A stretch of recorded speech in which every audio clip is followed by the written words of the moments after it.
Anak-anak, kabarnya bagaimana? Baik ya, alhamdulillah. Semoga kita bisa mengikuti pembelajaran pada hari ini dengan baik. Ya. Sebelumnya, Pak Lukman absen dulu. Ya. Siapa yang nggak berangkat hari ini? Dengan siapa? Sudah, bagus saja. Ya. Kemarin sudah menjelaskan mengenai materi-materi yang kedua, yaitu materi apa? Iman kepada kitab Allah. Nah, iman kepada kitab Allah itu termasuk rukun iman. Ya, rukun iman ada berapa? Ada 6. Yang pertama, iman kepada Allah. Yang kedua, iman kepada malaikat. Iman kepada iman kepada Rasul, iman kepada yang terakhir, iman kepada. Nah, di kemarin, materi yang kemarin itu kita membahas kitab Allah. Nah, kitab Allah yang wajib kita ketahui ada 4 ya. Apa saja? Sebutkan.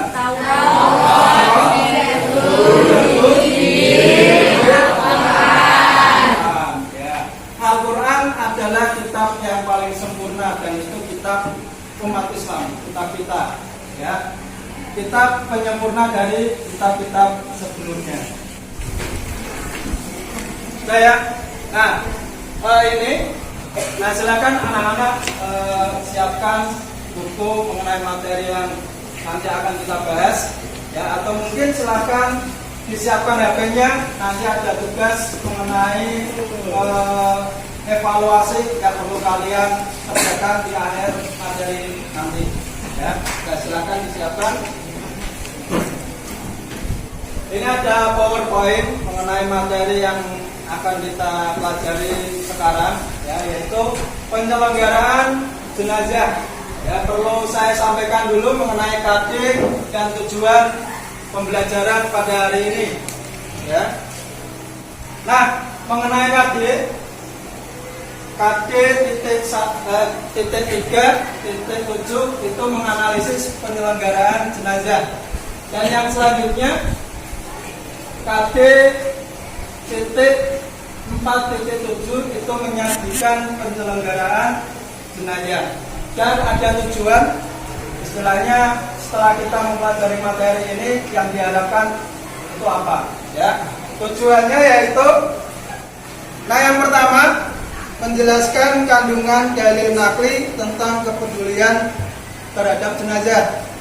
Yang kedua menjelaskan tata cara penyelenggaraan jenazah. Yang ketiga mempraktekkan penyelenggaraan jenazah sesuai dengan syariat Islam. Yang keempat memiliki kepedulian terhadap jenazah dalam kehidupan sehari-hari. Nah, sebelum kita membahas materi ini, saya mau bertanya sedikit atau kita melihat dalam kehidupan sehari-hari kita, realita pada kenyataannya, ya. Dalam kehidupan sehari-hari itu kan banyak kematian disebabkan oleh berbagai macam. Nah, coba ada yang bisa menjawab apa saja, dengan cara apa saja manusia itu bisa. Menurut saya cara orang meninggal ada banyak sekali.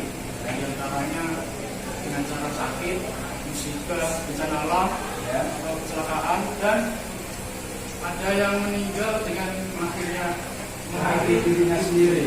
Ya. Nah, kita lanjut ke pembahasan materi yang kita bahas sekarang, ya. Nah, ini perlu saya sampaikan dulu ini. Penghormatan itu diaplikasikan menjadi kewajiban bagi kaum muslim untuk melakukan penyelenggaraan jenazah. Apabila ada seseorang muslim yang lain yang meninggal dunia, yang jadi permasalahan adalah tidak ada manusia satupun apabila mati kemudian berangkat sendiri menuju liang kuburnya. Ya kan, tidak ada kan? Nah, oleh karena itu menjadi kewajiban bagi orang yang masih hidup, terutama keluarga yang ditinggalkannya untuk mengurus jenazah. Ya, ini tata cara pengurusan jenazah. Nanti ada 4. Ya. Yang pertama memandikan, yang kedua mandi, yang ketiga mensolati, yang terakhir menguburkan. Ya. Yang pertama tata cara pengurusan jenazah. Ini ada di dalam surat, ya, di dalam Al-Quran, surat Al-Imran ayat 185, yang artinya setiap yang bernyawa akan merasakan mati, dan hanya pada hari kiamat sajalah diberikan dengan sempurna balasanmu. Nah, ini hal-hal yang dilakukan terhadap orang yang baru saja meninggal. Ya, mengatupkan matanya sambil mengucapkan istirja, membuka pakaian dan perhiasan yang dipakai, ya, membetulkan letak anggota tubuhnya, membujurkan ke arah timur atau utara, memandikan jenazah. Syarat-syarat jenazah yang harus dimandikan, ya, jenazah orang Islam, ya, tubuh atau anggota badannya masih ada walaupun hanya sebagian. Ya, yang selanjutnya yaitu mengafani jenazah. Ya. Nah, hal-hal yang perlu diperhatikan dalam mengafani jenazah. Yang pertama, hukum dan syarat orang yang mengafani jenazah sama dengan ketentuan memandikan jenazah. Nah, yang selanjutnya menyolatkan jenazah. Nah, syarat-syarat sholat jenazah. Yang pertama, yang menyolatkan adalah orang Islam, yaitu pasti, ya kan? Suci dari hadas dan najis, menutup aurat dan menghadap kiblat. Nah, ini ketentuan shaf dalam sholat jenazah. Untuk jenazah laki-laki, imam itu berdiri sejajar kepala jenazah. Ya, sedangkan perempuan itu imam berada sejajar dengan perut jenazah. Ya. Dan yang selanjutnya mengenai menguburkan jenazah. Nah, ini kewajiban umat Islam yang terakhir, menguburkan jenazah. Dibuatkan yang layak sepanjang badan jenazah, dalamnya kira-kira setinggi orang, dan ditambah dengan selambian orang. Nah, itu yang saya sampaikan mengenai penyelenggaraan jenazah. Dan setelah kalian mendengar penjelasan saya atau sambil melihat PowerPoint yang sudah kalian sambil baca tadi, mungkin ada pertanyaan. Silakan. Mau bertanya Pak, hukum memandikan jenazah di tempat umum itu boleh apa tidak ya? Kan di sekitar kita banyak yang memandikan jenazah di tempat umum atau ruang terbuka. Terima kasih. Ya, itu pertanyaan pertama. Saya kumpulkan pertanyaan-pertanyaan dulu. Ya, nanti saya kasih waktu untuk menjawab dan menjawabnya dengan cara berdiskusi nanti. Pertanyaan kedua, silakan. Ya, dalam dunia itu Berdiri silakan. bencana dalam dunia itu kan bermacam-macam. Nah, di dalam bencana tersebut contohnya banjir atau gempa bumi, dapat korban dan jenazahnya tidak ditemukan. Apakah kita wajib mengurusnya? Lalu yang ketiga, silakan. Ya, silakan. Ini yang saya tanyakan mengenai jenazah yang terpapar virus COVID-19. Apa hukumnya mensolati jenazah di tempat terbuka, tidak di dalam musola, dan di situ tidak ada alasnya yang kesuciannya kita tidak tahu? Dan pertanyaan terakhir, silakan. Ilmi mungkin lagi. Waktu pandemi COVID kemarin, banyak jenazah yang terpapar virus COVID-19. Pada waktu menguburkan kebanyakan tidak sesuai dengan syarat yang ditentukan, yaitu hanya cuma dengan kedalaman setengah meteran. Itu bagaimana? Boleh atau tidak? Dan jenazah waktu dilihat kubur boleh diadani? Ya, itu pertanyaan yang terakhir ya. Nah, ada 4 pertanyaan. Silakan kalian jawab, diskusikan dengan teman sebangku atau belakang atau depan. Ya, silakan dicari jawabannya, dicari di browsing di internet, nggak apa-apa. Ya, silakan sih.